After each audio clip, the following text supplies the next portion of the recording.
Leitura preparatória com o livro Vinha de Luz, de autoria do Espírito Emmanuel, psicografia de Chico Xavier, capítulo 64, Fermento Velho. Alimpai-vos, pois, do fermento velho, para que sejais uma nova massa. Paulo, primeira epístola aos Coríntios, capítulo 5, versículo 7. Comentários de Emmanuel. Existem velhas fermentações de natureza mental que representam tóxicos perigosos ao equilíbrio da alma. Muito comum observarmos companheiros ansiosos por íntima identificação com o pretérito na teia de passadas reencarnações. Acontece, porém, que a maioria dos encarnados na Terra não possuem uma vida pregressa respeitável e digna em que possam recolher sementes de exemplificação cristã. Quase todos nos embebedávamos com o licor mentiroso da vaidade, administrando os patrimônios do mundo, quando não nos embriagávamos com o vinho destruidor do crime, se chamados a obedecer nas obras do Senhor. Quem possua forças e luzes para conhecer experiências fracassadas, compreendendo a própria inferioridade, talvez aproveite algo de útil, relendo páginas vivas que se foram. Os aprendizes desse jaez, contudo, são ainda raros nos trabalhos de recapitulação na carne, junto da qual a compaixão divina concede ao servo falido a bênção do esquecimento para a valorização das novas iniciativas. Não guardes, portanto, o fermento velho no coração. Cada dia nos conclama a vida mais nobre e mais alta. Reformemo-nos à claridade do infinito bem, a fim de que sejamos nova massa espiritual nas mãos de nosso Senhor Jesus. Amado Mestre, com alegria que comparecemos para os nossos estudos da doutrina espírita,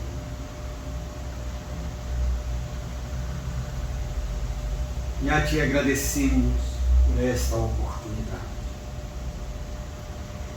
Agradecemos por teres socorrido-nos e colocado-nos na senda do bem, da busca pelo autoconhecimento e pela autotransformação moral.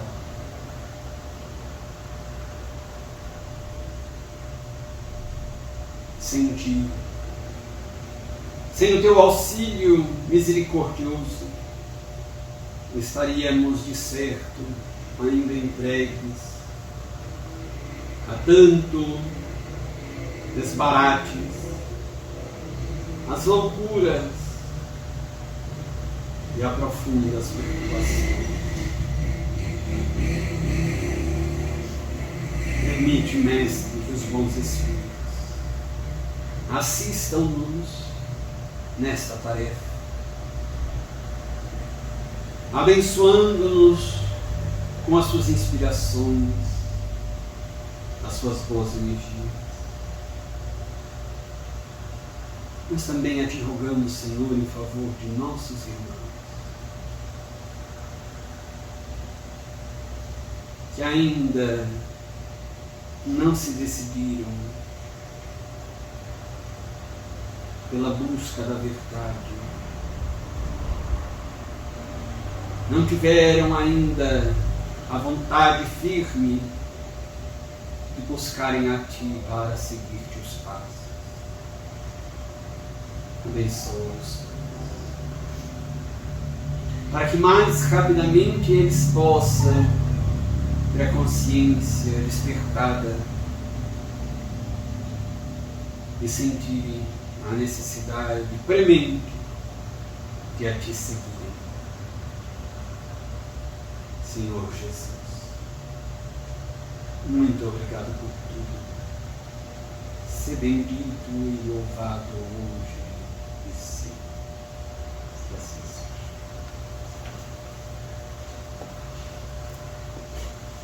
Então vamos dar então continuidade da obra Memória de um Suicida. Nós tínhamos começado na semana passada o estudo do capítulo Manicômio. Vimos uma breve análise do versículo do Novo Testamento de Mateus, capítulo 18, também o mesmo trecho, a mesma mensagem de Jesus no capítulo 5, também de Mateus, falando a respeito se o nosso olho direito ou esquerdo for motivo de escândalo, deveríamos arrancá-lo e lançá-lo ao fogo. Se nossa mão, o nosso pé fosse motivo de escândalo, cortá-lo fora e lançá-lo e assim por diante. Representando ou significando que nós deveríamos ter o cuidado máximo com a utilização do instrumento de manifestação nossa, que é o nosso corpo físico, porque ele nos é concedido para a oportunidade reencarnatória a fim de nós nos recuperarmos de desequilíbrios do passado, enfrentando, portanto, expiações, eliminação de desequilíbrios de nós mesmos, por nós mesmos adquiridos esses desequilíbrios. E também a experiência reencarnatória é para aprendermos mais coisas, exercitarmos e fortalecermos as virtudes, conquistá-las, daí enfrentarmos também os desafios chamados provas. É isto que constitui o objetivo da nossa reencarnação, da reencarnação de qualquer pessoa. As pessoas dizem que eu estou fazendo na Terra. O objetivo é isso. Só obteve a oportunidade reencarnatória com este objetivo. Basta saber a pessoa se ela está cumprindo ou não esse objetivo. Está eliminando desequilíbrios de si mesma, está adquirindo novos conhecimentos úteis, saudáveis, nobres, adquirindo novas virtudes, exercitando virtudes, valores morais. Se ela está fazendo isso, ela está cumprindo a missão dela na Terra. Não está fazendo isso, está desperdiçando a reencarnação, e isso é grave. Então Jesus diz que as consequências de desperdiçarmos uma reencarnação, utilizando a reencarnação em um instrumento que nos permite a reencarnação, que é o corpo físico, para obras negativas, para ações negativas, tem um grande peso sobre nós. Há consequências dolorosas, tão dolorosas que o indivíduo, ao desencarnar e tomar consciência de que desperdiçou a reencarnação, de que fez isso e aquilo, utilizando o corpo físico para obras negativas, ele prefere ter numa reencarnação seguinte um organismo ainda que mutilado, um organismo físico, mas que não permita que ele dê vazão aos seus impulsos inferiores, ainda muito grosseiros, muito negativos. Então as consequências surgem daí. E às vezes estas mutilações são meramente reflexos, são expiações daquelas ações do passado. E daí hoje nós vamos então começar a ver já a parte sobre quais esclarecimentos o diretor João, o irmão João,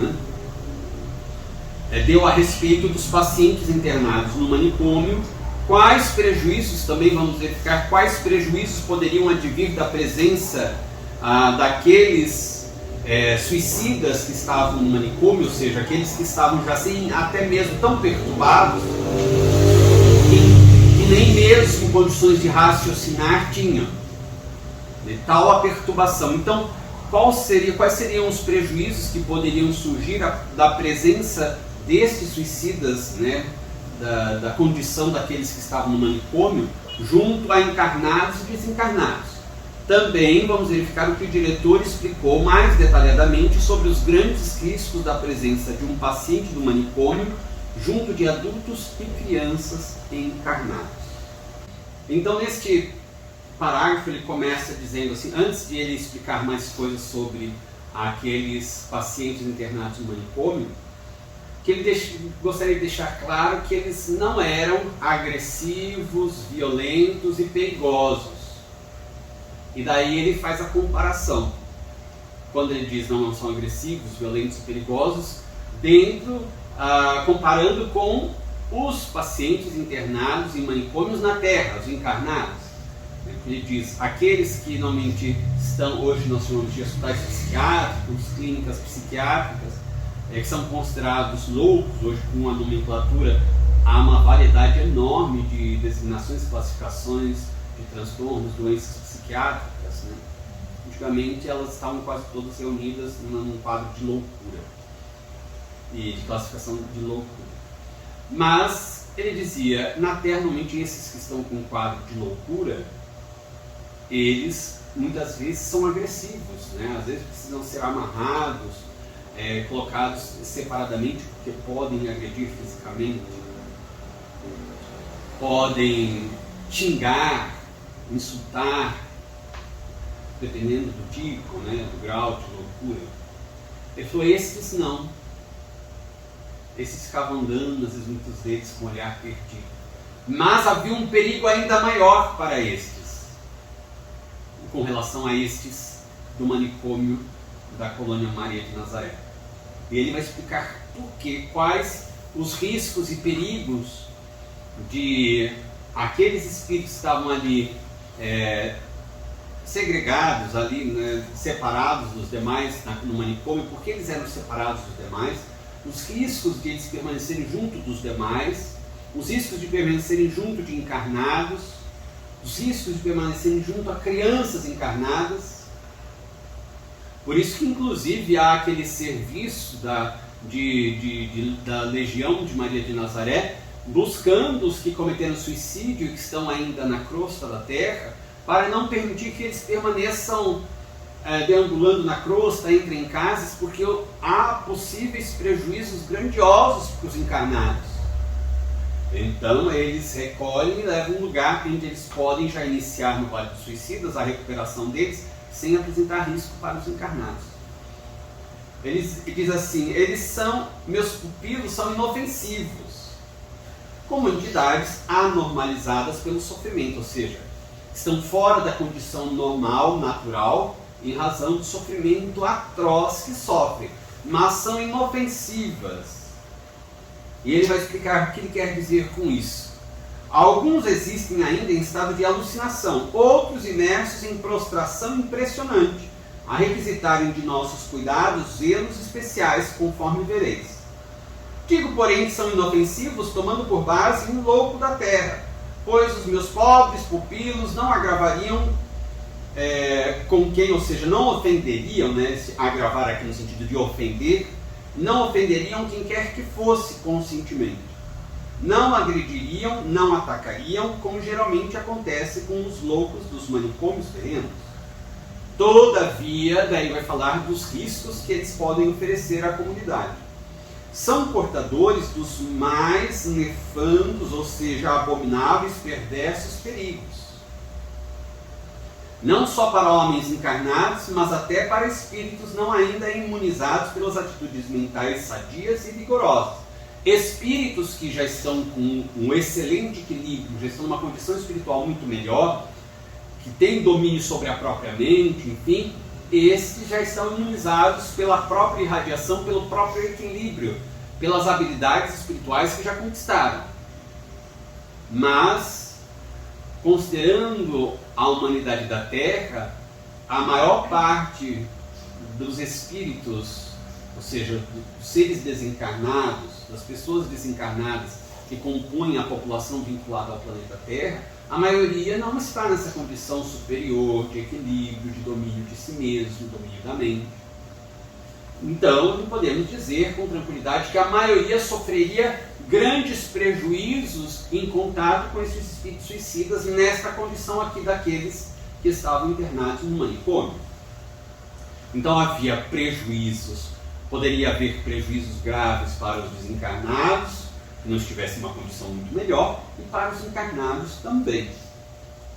Razão pela qual temos separados de vós outros, ou seja, o grupo de Camilo, ou seja, eles tinham o departamento hospitalar, o departamento de isolamento, o departamento do manicômio, e os que já estavam fora daqueles departamentos, já aprendendo, colaborando em alguma atividade da colônia.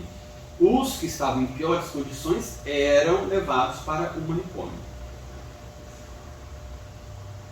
E dele diz assim, mantendo-os isolados. Seus deploráveis estados vibratórios, rebaixados a nível superlativo de depressão e inferioridade, são de tal sorte prejudiciais que se aproximassem de um homem encarnado, uma pessoa, um adulto encarnado, junto dele permanecendo 24 horas, e se esse homem, ignorante em assuntos psíquicos, lhes oferecesse analogias mentais, prestando-se à passividade para o domínio das sugestões, poderia suceder que o levassem ao suicídio inconscientes de que o faziam, ou o prostrassem gravemente enfermo, alucinado, mesmo louco. Ou seja, se estes suicidas desencarnados, neste estado da maior perturbação, aqueles que eram do manicômio, estavam ali isolados, permanecessem na crosta e junto de alguma pessoa, um adulto encarnado, que não fosse uma pessoa que cultivasse bons pensamentos, o hábito da oração constantemente, boas obras de caridade, ou seja, uma alma superior, nobre, que também não é tão comum de se achar na Terra. A maior parte das vezes nós estamos sempre fixados com a mente fixada nas coisas materiais, nas coisas muito voláteis, nas coisas efêmeras. Sempre estamos a nos queixar de algo, sempre estamos irritados, sempre estamos deprimidos. Então, nós não temos defesas morais tão firmes assim. E daí o que acontece? Se um desencarnado suicida nessas condições se aproximasse de uma pessoa que de repente começasse a se queixar, puxa, não está dando nada certo, isso e aquilo, e começasse, olha, eu sou um coitado, nada dá certo para mim, todo mundo é contra mim, a pessoa tivesse analogia de ideias, de pessimismo, de irritação, de derrotismo, de vaidade, de orgulho, por causa da conexão psíquica, lei do campo mental, ensinada por André Luiz no livro Mecanismos da Mediunidade. Qualquer indivíduo, qualquer pessoa, em qualquer parte do universo, desde que esteja consciente, sempre assimilará apenas as ondas mentais às quais se afeiçoe. Somente. Há, portanto, de existir uma vinculação psíquica. O espírito Manuel Flamengo de Miranda, pela mediunidade de Divaldo Pereira Franco, dá-nos uma imagem muito interessante. A tomada e o plugue. O que aconteceu quando foi mudado o padrão de tomadas no Brasil? Os novos aparelhos que surgiram passaram a ser produzidos com já o plugue novo padrão, porque senão não encaixava no novo padrão de tomada. E os aparelhos que já tínhamos? Bom, se a nossa casa fosse com um padrão antigo, tudo bem. Mas daí, se comprássemos um aparelho novo, o que tínhamos de fazer é comprar um adaptador. E se mudássemos de casa, é comum de as tomadas tivessem um padrão já atual. Tínhamos de comprar um adaptador para o aparelho, porque daí o plug não se encaixaria na tomada. O indivíduo vai viajar para um outro país, talvez para a Inglaterra. Lá o padrão é diferente. Para os Estados Unidos, o padrão de tomada é diferente. Ele tem que comprar um adaptador, que não encaixa, não entra.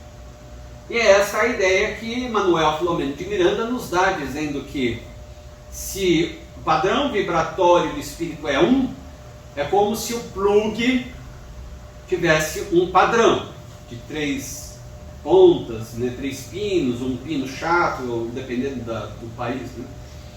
E se a tomada, ou seja, o encarnado, tem outro padrão de pensamento, de vibração, o padrão de buraquinhos é outro. Ou seja, os pinos, o padrão vibratório do desencarnado não se encaixa no padrão vibratório, na tomada do encarnado. Ou seja, aquelas ondas vibratórias não se associam, porque são divergentes. Elas não se casam, não se associam, não se vinculam. Então o encarnado ou desencarnado somente assimilará as ondas vibratórias mentais, psíquicas, a que afeiçoa. Isso significa, se ele está pensando e se habituou a pensamentos de um determinado teor vibratório, ele vai vincular a sua mente com outras mentes de encarnados ou desencarnados que também estejam naquela mesma faixa vibratória. Além disso, assimilará do ambiente energias que sejam da mesma faixa, da faixa semelhante. Por isso, Jesus sempre nos recomendava vigilância e oração. Quando nós oramos, mas sinceramente, nós elevamos, mudamos o nosso padrão da mente, o nosso padrão de pensamento, a nossa mente fica fixada em algo superior e, portanto, o nosso padrão vibracional muda.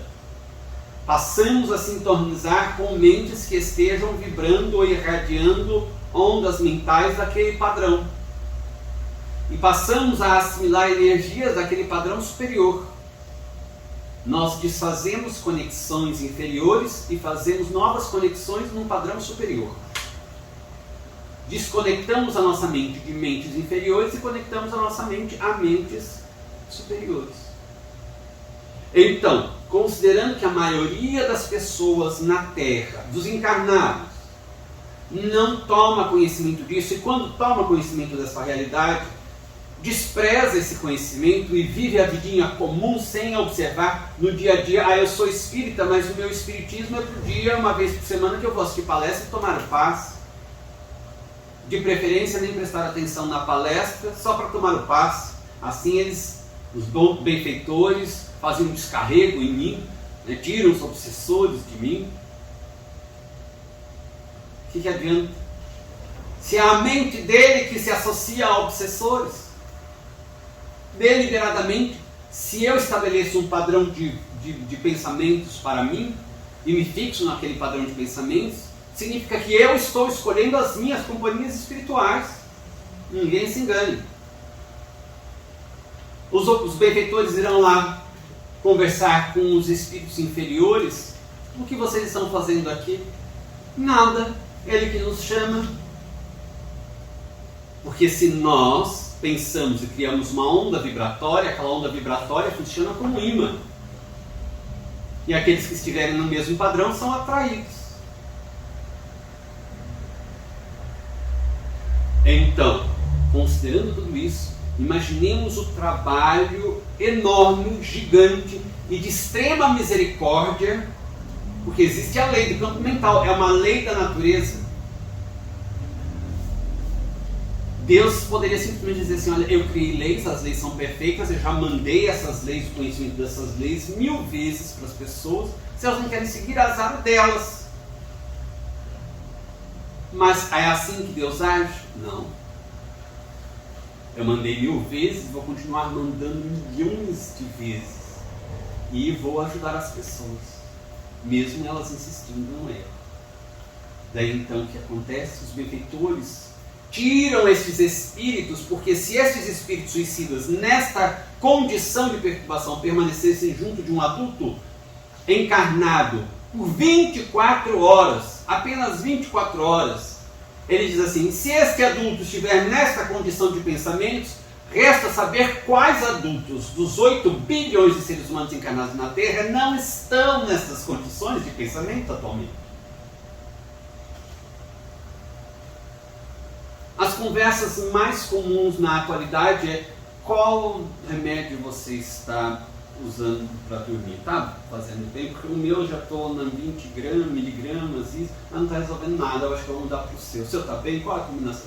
Ou seja, as pessoas hoje estão consumindo remédios psiquiátricos fortes, que têm muitos efeitos colaterais, como se fosse um pequeno analgésico com uma dorzinha de cabeça.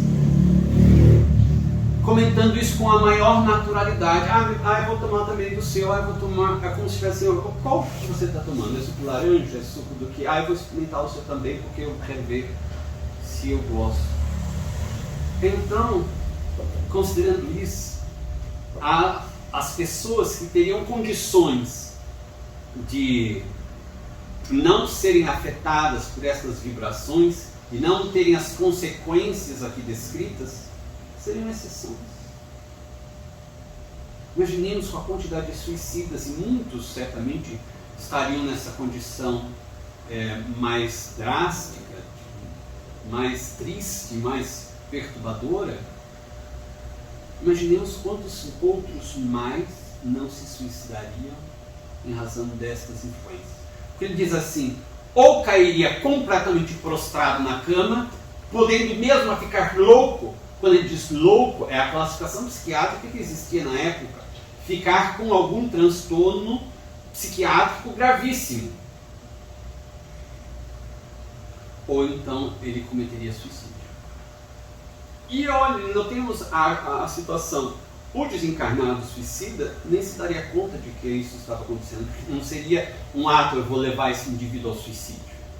Não é um ato de vingança, de desforra que ele está realizando. Ele simplesmente, a simples presença dele ali, sem saber o que está acontecendo, poderia deixar de cama, enlouquecer, verdadeiramente enlouquecer. Daí os psiquiatras teriam que arranjar algum diagnóstico lá das 1000 nomenclaturas, exageramos evidentemente, no hipérbole, mas dentro de uma quantidade enorme hoje de classificações de transtorno psiquiátrico, se achar algum que se enquadrasse naquela situação. E seria apenas o efeito da aproximação de um espírito desses. Ou o indivíduo entraria num tal estado e se suicidaria. Então, se não houvesse a misericórdia de Deus, de Jesus, de Maria Santíssima, determinando que esses espíritos trabalhem diuturnamente, constantemente, nós não sabemos nem dizer qual seria o tamanho dos índices de suicídios e de loucuras no planeta Terra. Nós não fazemos ideia do trabalho hercúleo e gigantesco dos benfeitores espirituais para que as coisas caminhem na Terra. Daí ele vai para uma outra situação que é ainda mais chocante. Porque ele diz assim: junto a uma criança,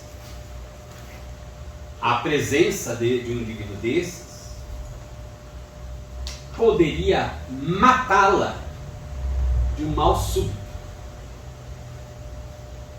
Se o pequenino ser não tiver ao redor de si alguém que por disposições naturais para si atraia tão perniciosas irradiações, ou uma terapêutica espiritual imediata que o salvaguarde do funesto contágio, que no caso será o efeito lógico de uma peste que se propagou.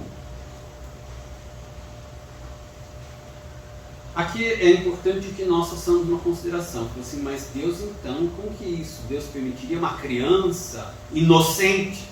E daí nós precisamos de conhecimento espírita para lembrarmos que o que é criança infantil é o corpo físico. A alma não é inocente. A alma já é antiga. A alma já teve várias reencarnações, tem muitos séculos ou talvez milênios de existência. Então ela não é inocente. Se está no mundo de provas e expiações, a não ser que seja uma das exceções de missionários na Terra, é uma alma que tem desequilíbrios a expiar. E se tem desequilíbrios a expiar, é porque é uma alma inferior. Se tem coisas a aprender, se tem imperfeições a eliminar e virtudes a conquistar, é porque é uma alma ainda inferior. Por esta razão, fica suscetível a estas influências inferiores também. Porque se fosse uma alma nobilíssima, elevadíssima, estando num corpo infantil, num corpo adolescente ou num corpo já adulto, não sofreria estas influências negativas. Sofre porque é um espírito ainda endividado, inferior, cujas vibrações se assemelham e podem se vincular a estes espíritos ainda perturbados. Além disso, devemos considerar, como o próprio benfeitor diz aqui, que o próprio organismo físico da criança é ainda muito frágil, está se estabelecendo. Sabemos com a ciência na Terra que o cérebro humano termina de se desenvolver aos 21 anos de idade. razão pela qual, em vários países, a lei estabelece que a idade mínima para começar a ter a pessoa autorização, digamos, de comprar bebidas alcoólicas e ingerir bebidas alcoólicas, 21 anos. Porque eles atendem a esse período ainda que está terminando de se formar, completando a formação do cérebro. Uma contaminação excessiva, intoxicação excessiva no cérebro antes desta idade pode gerar uma deformidade irreversível e daí aquela pessoa ter algum tipo de sequela para o resto da vida. Então, aqui no caso da infância, ainda o organismo infantil é muito mais frágil. Então aqui a gente vê, se a criança não for submetida, se tiver ali durante 24 horas, em torno de 24 horas, um espírito desta condição, da condição daqueles que são do manicômio, próxima à irradiação delas, perto de uma criança encarnada, e se essa criança não estiver perto de um adulto, na proximidade, não houver algum adulto também inferior que atraia para si por afinidade energética, como um imã, se der azar de ter um espírito superior, alguém encarnado que seja muito nobre, não atrai para si, mas um adulto que atraia para si por uma questão de afinidade energética, daí, em vez de atingir a criança, o adulto atrai para si aquelas energias, como um imã. Ou a outra possibilidade é rapidamente submeter aquela criança a terapêuticas espirituais, por exemplo, passes numa casa espírita. Porque a primeira fase do passe normalmente é dispersível, para eliminar a intoxicação fluídica. É o que se realiza normalmente nas casas espíritas. Nas casas espíritas, os passes são os mais simples possíveis, mas normalmente eles são dados em duas etapas. A primeira é de dispersão, eliminação dos fluidos tóxicos que estão impregnando o corpo espiritual ou perispírito da pessoa encarnada que está ali tomando passe. Uma leve pausa e depois a parte de doação energética para revitalizar os centros de forças, também chamados de chakras. Então são esses dois momentos do passe. Primeiro, a limpeza energética ou fluídica, elimina-se todas as energias que estão impregnando o perispírito e o duplo etérico, e depois dá-se energia da parte do encarnado, ou fluido vital, e os benfeitores oferecem os fluidos espirituais para a revitalização do corpo espiritual, sobretudo por meio daqueles centros de força ou chakras. Então, levar a criança rapidamente para receber uma terapêutica energética, um passe espírita, por exemplo, poderia salvar-lhe a vida. Ou a outra situação é um adulto numa situação ainda de condições vibratórias inferiores, atrair para si aquelas vibrações antes de atingirem mais diretamente a criança. Fora disso, o risco de a criança ter um mal súbito e desencarnar é altíssimo. E daí o benfeitor vai dar, portanto, as explicações a respeito dessa situação. Até aqui alguma dúvida, alguma pergunta?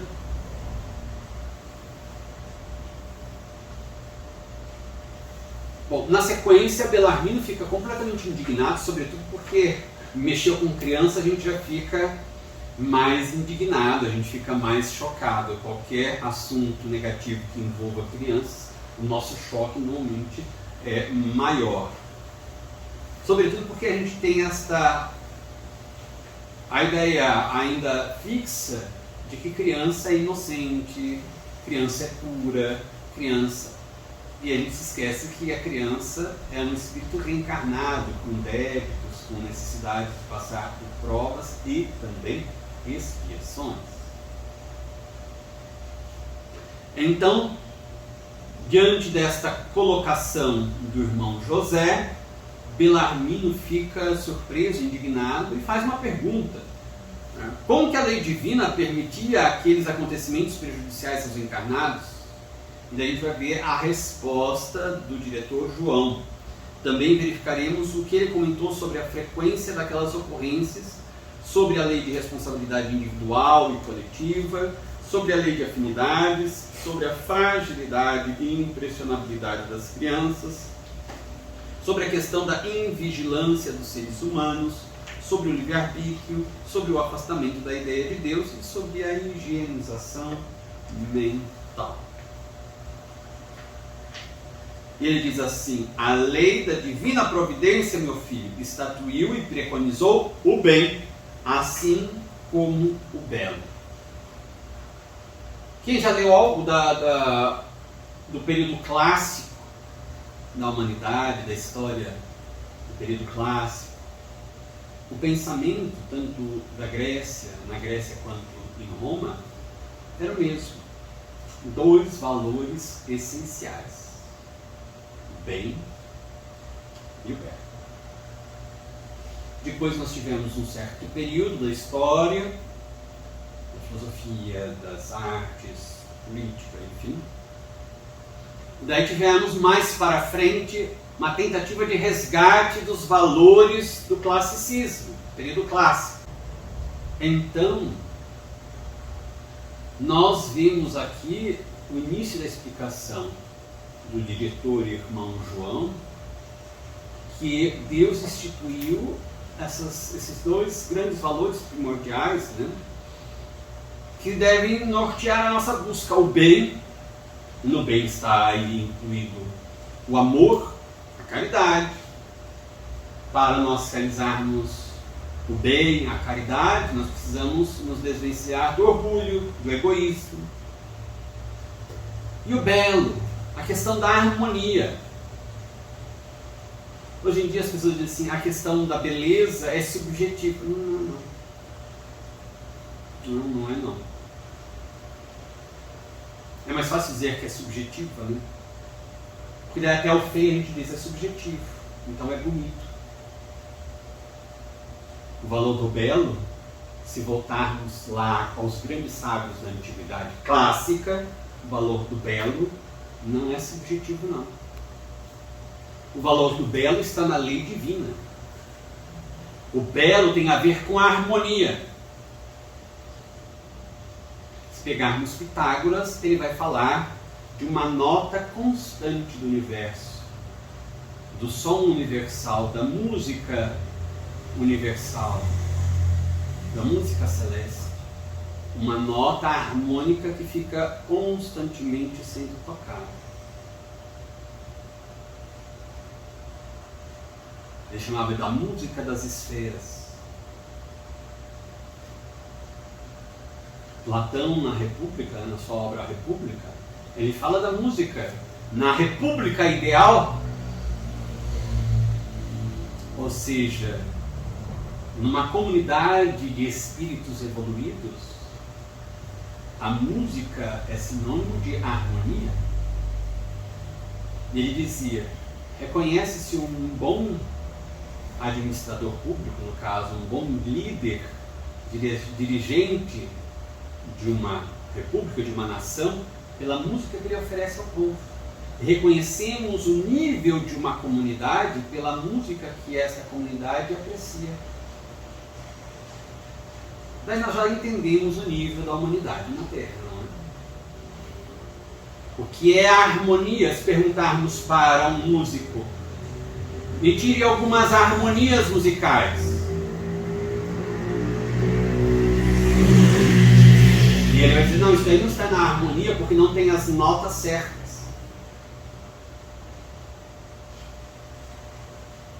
E quem aprende música vai ver que há uma grande ligação com matemática também,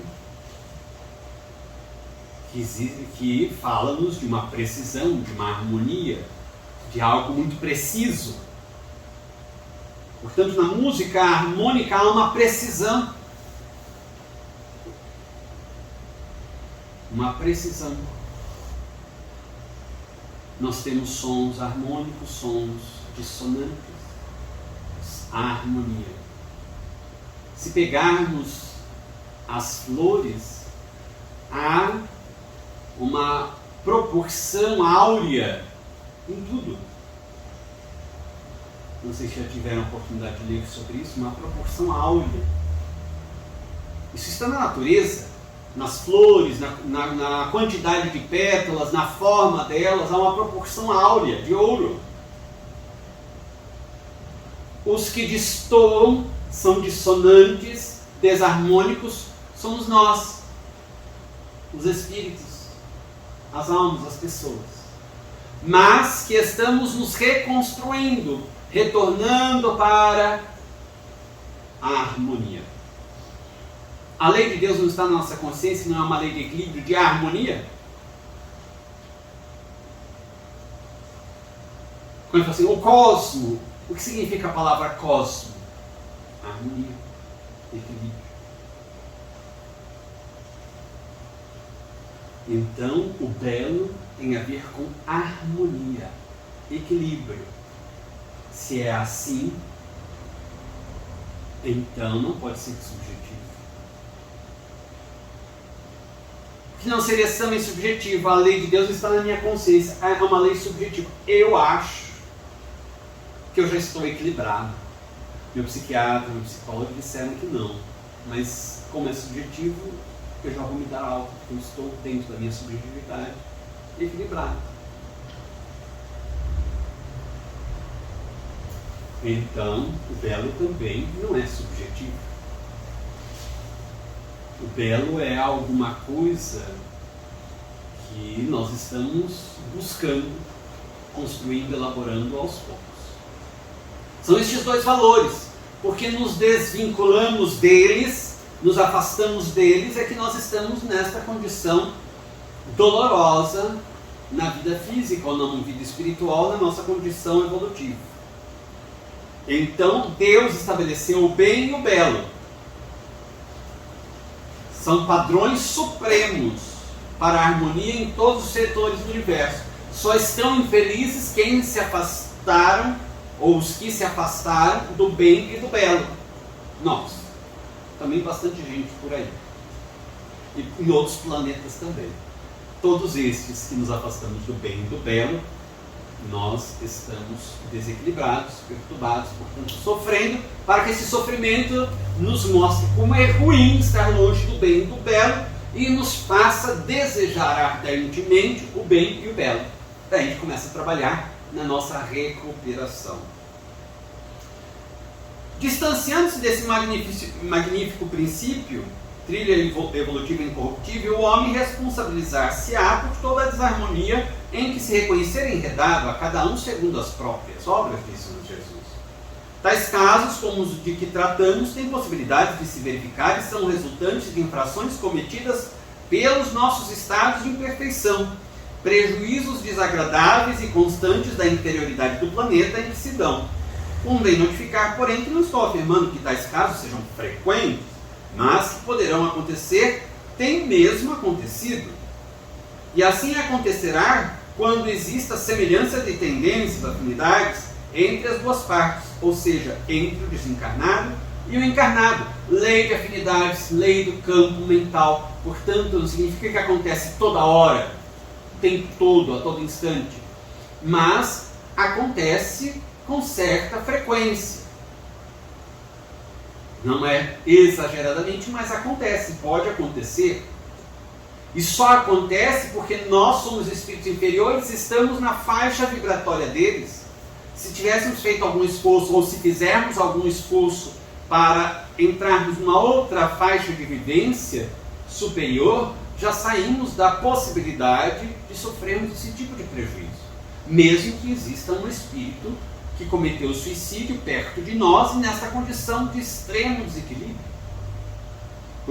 Podemos sentir até um certo mal-estar, mas conseguiremos nos equilibrar e não sofrer a desencarnação nem entrar no estado de loucura. Então não há vítimas. Ou ainda como o Dr. Bezerra de Menezes afirma num livro de Manuel Filomeno de Miranda, vítimas podem até existir, mas nunca serão inocentes. O indivíduo é vítima nesta condição agora, olhando no imediatismo daquele fato. Mas, se nós observarmos mais profundamente o caso, e consultarmos o passado daquela vítima do presente, verificaremos possivelmente que esta atual vítima foi o algoz do passado. Então não há nenhum erro, nenhum deslize da lei de Deus. Não há equívocos na lei de Deus. Se sofremos, há uma razão e uma razão justa. Estamos sob o império da lei de ação e reação, de causa e efeito.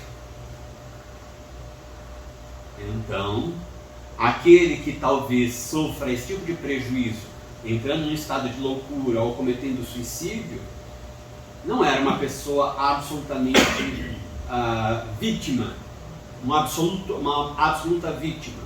Era uma vítima daquela circunstância, mas que se colocou na condição de vítima pelas suas próprias escolhas, más escolhas, pelos seus próprios pensamentos, maus pensamentos, pelas suas próprias ações, más ações.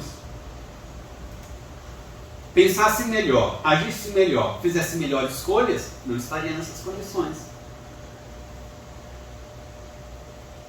Porque há perigos por aí. Nós estamos andando com um carro, e daí nós vemos uma placa: cuidado, buracos à frente. E a gente segue na mesma velocidade em vez de diminuir. Ou às vezes tem gente que acelera. E daí quebra o carro. Passa num buraco e quebra o carro. Dependendo da situação do mar, etc., os bombeiros lá colocam as plaquetinhas: cuidado, alta correnteza, praia imprópria porque está com buracos, está com correnteza muito forte, coloca a plaquetinha lá que não pode nadar naquela área, eles delimitam a área. Sempre tem os indivíduos que querem desafiar. Não sabemos o que se passa na cabeça desses indivíduos. Está lá, perigo de morte, não proibido. E o indivíduo vai. Então aqui é evidente, né? O benfeitor diz: as pessoas se colocam nessa condição. Não há injustiça de Deus. Não há motivo para Belarmino estar indignado como se Deus fosse culpado. Quer dizer, Deus não faz nada. Qual é a função de Deus? O que ele quer dizer é o seguinte, né? Sem saber que está dizendo isso, mas, Deus nos criou, problema dele, se nos criou, ele que nos criasse já evoluído, para a gente não fazer loucura. Se não nos criou evoluído, é natural que a gente vai fazer loucura, e a obrigação dele é cuidar da gente, assim como hoje os filhos falam com os pais. A gente vai torrar o dinheiro, a obrigação de vocês é dar mais dinheiro para a gente. A gente vai fazer loucura, e a obrigação de vocês é tolerar as nossas loucuras. Eu não pedi para nascer, então vocês que nos sustentem, vocês que nos suportem, vocês que não sei o quê. Não tem um mínimo de razoabilidade. Não é razoável, não é sensato, não é lógico. Deus deu tudo, inclusive a vida. Agora o indivíduo joga a vida fora ou se coloca numa condição de risco. A lei divina está explicitada há tantos milênios. São os mesmos espíritos que vêm desde a época antes de Moisés, depois de Moisés, e continuam vindo, se reencarnando periodicamente na Terra. Já sabem da lei, já sabem quais são os riscos, já sabem qual caminho seguir. Não seguem porque não quer. Se vão colocar a mão no fogo, sabem que vai queimar, e vai reclamar: mas por que Deus deixou queimar a minha mão? Não deixou nada, ele deixou você fazer porque você tem um livre-arbítrio. Mas ele falou assim: olha, ali queima a mão, mas ali você tem a felicidade. Aí você escolheu queimar a mão, ele vai falar o quê? Foi sua escolha, meu filho. Seja feliz com ela. Mas como Deus é misericordioso, então ele vai falar assim: eu vou dar mais uma outra chance para você. Daí a gente erra de novo e fala assim: eu vou dar mais uma outra chance para você. Daí a gente chegou a conhecer que a gente tem tantas chances quantas nós precisarmos. E daí o que a gente faz? Posso errar, continuar errando ao infinito. É assim? Mais ou menos. Porque chega um momento que a lei diz assim: olha, você está emperrado um pouco na evolução, a gente vai dar uma ajudinha para você, e daí você sofre, mas sofre tanto, que ela fala assim: cansei de sofrer. Agora eu vou tentar o caminho, é este o caminho que é o da felicidade? Eu vou tentar esse. Daí começa a tentar. Mas, ou seja, o esclarecimento não poderia ser mais lógico. E a gente vai ver na sequência o desenvolvimento do esclarecimento do irmão João. Não é assim também? A gente não age como Belarmino? Meu Deus, por quê? Mas agora, como a gente é espírita, em seguida você não precisa dizer. Porque a gente tem medo de que ele diga, que ele mande um anjo e diga na nossa cara. Né? Então, não, já sei que não tenho lembrança do passado, porque é meio complicado. Deixa para lá. Deixa que eu vou sofrendo aqui, vou reajustando aos poucos e vai dar tudo certo. De abertura, exatamente, é. A gente precisa uma hora aprender, né? Ou seja, nós precisamos começar a amadurecermos, assumirmos as nossas responsabilidades. Tais casos como os que tratamos, a gente já viu, e ele diz assim também: quanto a criança ser melindroso, ou seja, frágil e impressionável por excelência, convenhamos que será suscetível de molestar-se por bem insignificantes fatores, bastando não estejam estes concordes com sua delicada natureza. Não ignoramos, por exemplo, que um susto, uma impressão forte, um sentimento dominante, como a saudade de alguém muito querido, poderão igualmente levá-la a adoecer e abandonar o pequeno fardo carnal. Pois que a criança não quer ir para a escola, não estou bom. Imagina, você está de manhã, de repente ela já vê a criança está com febre. De onde surgiu essa febre?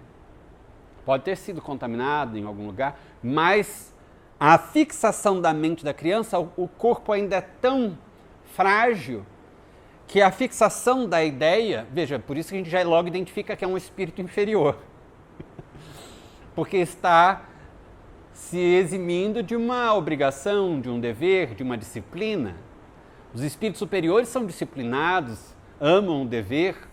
Se a criança já não gosta do dever desde pequenininha, é indisciplinada desde pequenininha, então significa que não é um espírito evoluído. Pode ser intelectualmente muito desenvolvida esta criança ou este espírito. Moralmente, não. Então, às vezes a criança pode fazer um quadro, forçando para ficar doente e ficar doente mesmo, atingir, porque a mente modifica a estrutura do perispírito e reflete-se esta modificação do perispírito sobre as células do organismo físico. É o perispírito que comanda a fisiologia orgânica nossa física e o perispírito submete-se aos comandos da mente, ou seja, da alma. Ou então uma criança que tem a ausência do pai ou da mãe pode adoecer e pode morrer, desencarnar. Então também está aí explicado a fragilidade do organismo infantil ainda e a impressionabilidade da criança, extremamente impressionável. Tanto assim que traumas de infância continuam repercutindo até na idade adulta e às vezes até a idade já senil, já muito avançada. O indivíduo já está com 80 anos e sofrendo reflexos, inclusive orgânicos, de traumas da infância. Então, é perfeitamente compreensível que um organismo infantil seja ainda mais atingido, mais agressivamente atingido por essas energias de um espírito dessa condição. Mas ele diz assim: a mesma lei, sob a contradita da qual, ou seja, sob a discordância da qual aquelas possibilidades poderão subsistir, também faculta aos homens meios eficazes de defesa. O que ele quer dizer? Se existe uma lei do campo mental de afinidades, eu tanto posso assimilar aquelas energias nefastas e me prejudicar, desencarnando por morte súbita, no caso da criança, um mal súbito, desencarnar por um suicídio inconscientemente induzido pelas irradiações daquele desencarnado, daquele suicida. Posso adoecer ao ponto de enlouquecer por uma questão desta lei de afinidades, da lei do campo mental, quanto pela essa mesma lei do campo mental eu posso sintonizar com um espírito superior, eu posso absorver energias salutares que desintegrem as energias perniciosas e tóxicas. Basta eu mudar a sintonia. Retomando a imagem de Manuel Filomeno de Miranda, se a minha tomada é de 2 pinos e o plugue, digamos, de um espírito desta condição suicida, já enlouquecida, é também de 2 pinos, facilmente se conecta. Mas se pelo meu comportamento, pela minha atividade mental, pela oração, uso da prece sincera, eu modifico para uma tomada de 3 pinos, já não se conecta mais. É a mesma lei. Eu só preciso usar a lei corretamente, da maneira correta. O rádio. Antigamente, não sei se existe ainda, mas antigamente existia na nossa região Laser FM. Quem queria música sertaneja, Laser FM no rádio. Buscava a sintonia FM da Laser FM. Chegava lá num tantos hertz FM, começava a tocar Laser FM. Mas a pessoa queria um noticiário, ia lá para Jovem Pan. Outra frequência. Muda a frequência de acordo com o meu gosto, daquilo que eu quero ouvir. A frequência do rádio. Tantos hertz. E muda a outra frequência e passo a receber as ondas transmitidas pela Laser FM, pela Jovem Pan, ou seja lá por qualquer outra rádio mais atual. Eu não sei quais são as atuais. É só mudar lá o botãozinho do rádio, apertando no controle, ou sei lá, no celular, ou no guidão do carro.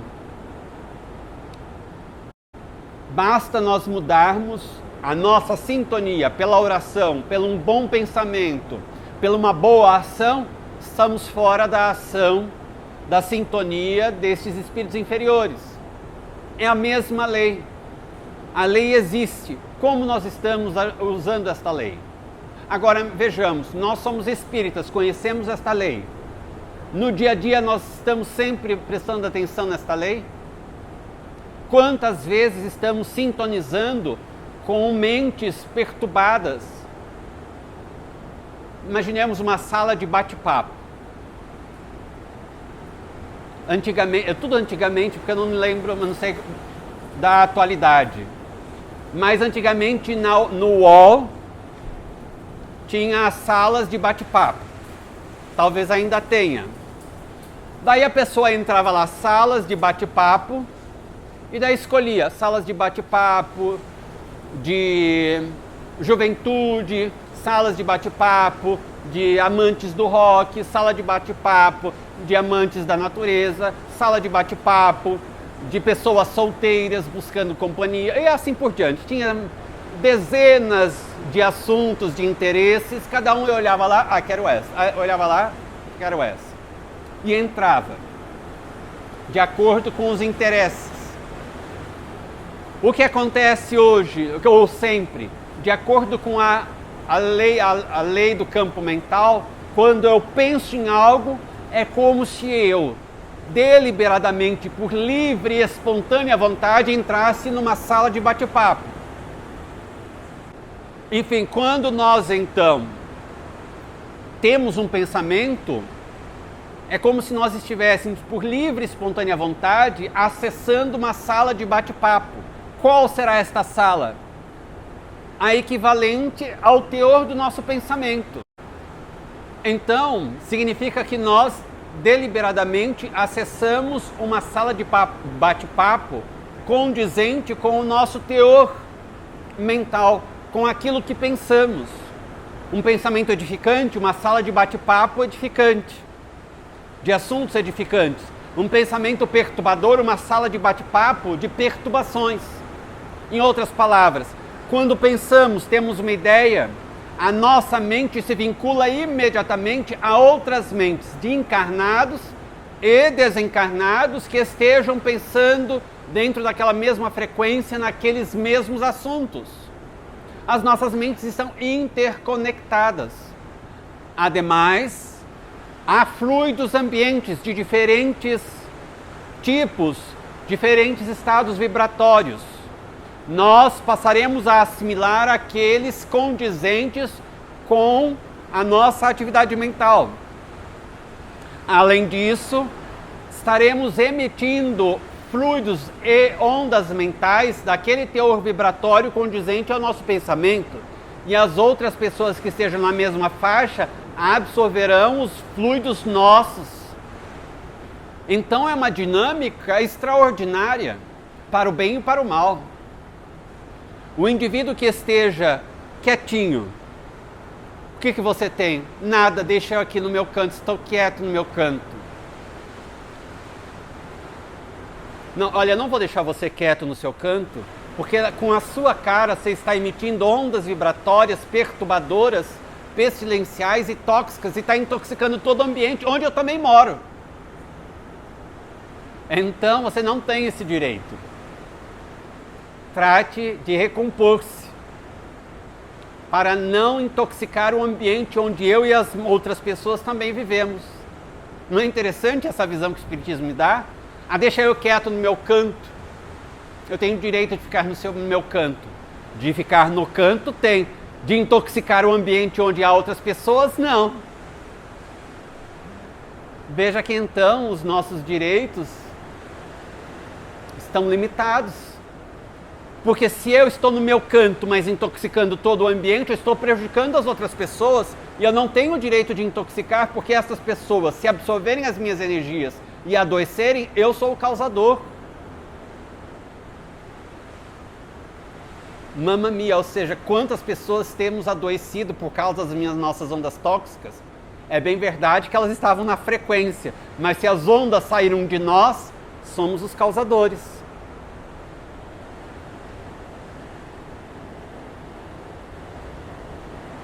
Isso entra também na lição que aprendemos recentemente, que foi analisado aqui pela Cristiane, adultério por pensamento, pecados por pensamento.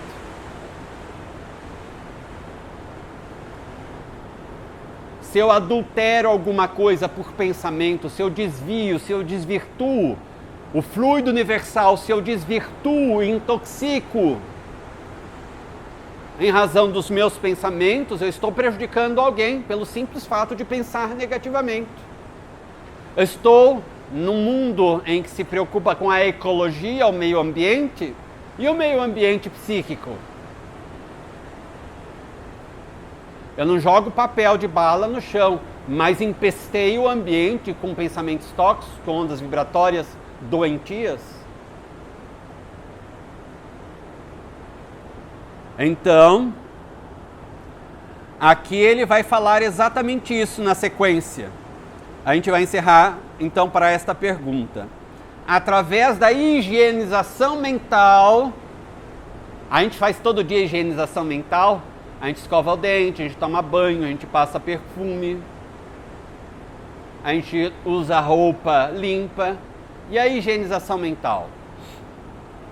Através da higienização mental, no reajustamento dos sentimentos à prática do verdadeiro bem, assim como no cumprimento do dever, nas harmoniosas vibrações originadas da comunhão da mente com a luz que do alto irradia em tonos de beneficência para aqueles que a buscam, batei e abrir-se-vos-á, buscai e achareis. É necessário buscar, bater a porta. Poderá a individualidade encarnada imunizar-se de tal contágio, assim como o homem se imuniza de males epidêmicos próprios do físico terrestre, com as substâncias profiláticas apropriadas à organização carnal, isto é, vacinas. Não é interessante que ele fale em vacinas numa época que as pessoas, nem mesmo as vacinas físicas, materiais, querem tomar, usar? Se há recursos que nos imunizam, por que não utilizá-los? Se há recursos espirituais que nós já conhecemos, que podem nos imunizar contra estas pestes espirituais, estas doenças espirituais, por que não os utilizar? Por orgulho? E adoecemos por causa do nosso orgulho? Fisicamente ou espiritualmente? A responsabilidade será muito maior. A quem é mais dado, mais será deste cobrado. De conhecimento, mas também de ação. Nós te oferecemos recursos para você ter uma saúde equilibrada e poder realizar a sua experiência evolutiva na reencarnação. Você desprezou este recurso, desencarnou antes do tempo. Então a consciência vai pesar muito mais. Você tinha o conhecimento para imunizar-se espiritualmente e desprezou este conhecimento e caiu num problema maior? Caiu porque se jogou no problema. A quem mais é dado, deste, a consciência mais cobra. Por nossa vez, existindo na lei que orienta a pátria invisível, ordens perenes para que calamidades de tal vulto sejam evitadas o mais possível, todos os esforços empregamos a fim de bem cumpri-las, constituindo dever sagrado para nós o preservarmos os homens em geral e a criança em particular de acidentes dessa natureza. Ou seja, mesmo não utilizando a lei, ou utilizando-a adequadamente, a lei do campo mental, sendo displicentes, negligentes, orgulhosos, etc., etc., etc., mesmo assim a misericórdia de Deus determina que espíritos superiores procurem nos proteger tanto quanto possível seja, a nós encarnados adultos, aos jovens e às crianças. Se mesmo assim acontecer, é porque nos desviamos inclusive da proteção deles. Inclusive a criança? Sim. Repetiremos. Criança é o corpo infantil. É o corpo. A alma é antiga. A criança pode ser um espírito extremamente irascível, revoltado, orgulhoso, vaidoso, rebelde. Quantas crianças não são rebeldes? Os pais são amorosos, buscam educar os filhos e de repente um deles é extremamente raivoso, rebelde, indisciplinado, agressivo. É evidente que é um espírito muito atrasado num corpo infantil. E daí ainda continua o benfeitor, a gente está bem aqui já no dois últimos parágrafos. Infelizmente, porém, nem sempre somos compreendidos e auxiliados em nossos intuitos, porquanto os homens, ou seja, os seres humanos na Terra encarnados, se entregam voluntariamente, através de atitudes ímpias, ou seja, de desrespeito aos valores morais, e completamente desgovernadas a tais possibilidades, as quais, conforme vimos afirmando, conquanto anormais, poderão verificar-se. Ou seja, nós saímos do campo de proteção dos benfeitores espirituais, insistindo nas más condutas, nos maus pensamentos.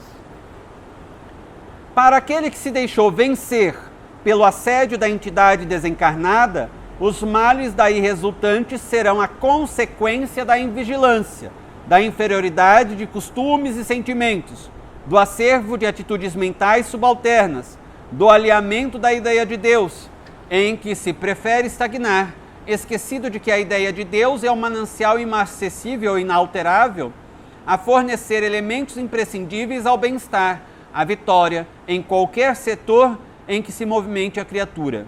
Para o causador inconsciente do mal positivado, será o demérito de um ônus a mais derivado do seu ato de suicídio e cuja responsabilidade irá juntar-se às demais que o sobrecarregam. Ou seja, este espírito suicida, neste estado de perturbação, que inconscientemente pode levar a outra pessoa ao suicídio encarnada, ou adoecer gravemente, até mesmo matar uma criança, tudo isso sem ter noção de que está acontecendo, pelo simples fato de irradiar vibrações pestilenciais, isso será um ponto a mais negativo, ou seja, um elemento a mais de sofrimento decorrente do suicídio. Não responderá, por exemplo, por ter matado alguém, porque não teve essa intenção, nem tinha consciência de que isso estaria acontecendo. Mas será um agravante a mais de consequências do suicídio em si, não de um homicídio, mas de um suicídio. Não será como o Agenor Penhalva, que quis levar outros ao suicídio. Levou cerca de 10, 12 pessoas ao suicídio, deliberadamente. Ele tomou uma deliberação, uma decisão, e obsidiou até levar ao suicídio. Daí ele respondeu pelo suicídio de outro, por homicídio. Agora, este aqui não responderá por este crime, apenas terá um pequeno agravante no seu suicídio. E os outros responderão pela negligência. Não terão, digamos, se suicidarem nesta condição, não terão os impactos de um suicídio direto, mas responderão por terem se permitido chegar àquele ponto, de terem se permitido ao estado obsessivo, de não terem, digamos, orado, vigiar os pensamentos, os comportamentos, buscar o desenvolvimento de valores morais, condutas saudáveis, enfim, buscado Deus, conhecer a lei divina, responderão por isso, essa negligência. Assim como, digamos, um médico pode responder por um homicídio culposo, por não agir com perícia. Tinha que seguir o protocolo para fazer a cirurgia, ele pulou etapas do protocolo, o indivíduo teve uma consequência fatal, que poderia ter sido evitada pelo cumprimento daquele protocolo. O médico não queria matar ninguém, mas responderá por homicídio culposo. Aqui o indivíduo não responderá diretamente pelo suicídio, mas responderá por ter negligenciado comportamentos e pensamentos que acabaram levando àquele estado de sofrer a influenciação, o impacto direto daquelas vibrações que levaram-no ao suicídio. Até aqui tudo bem?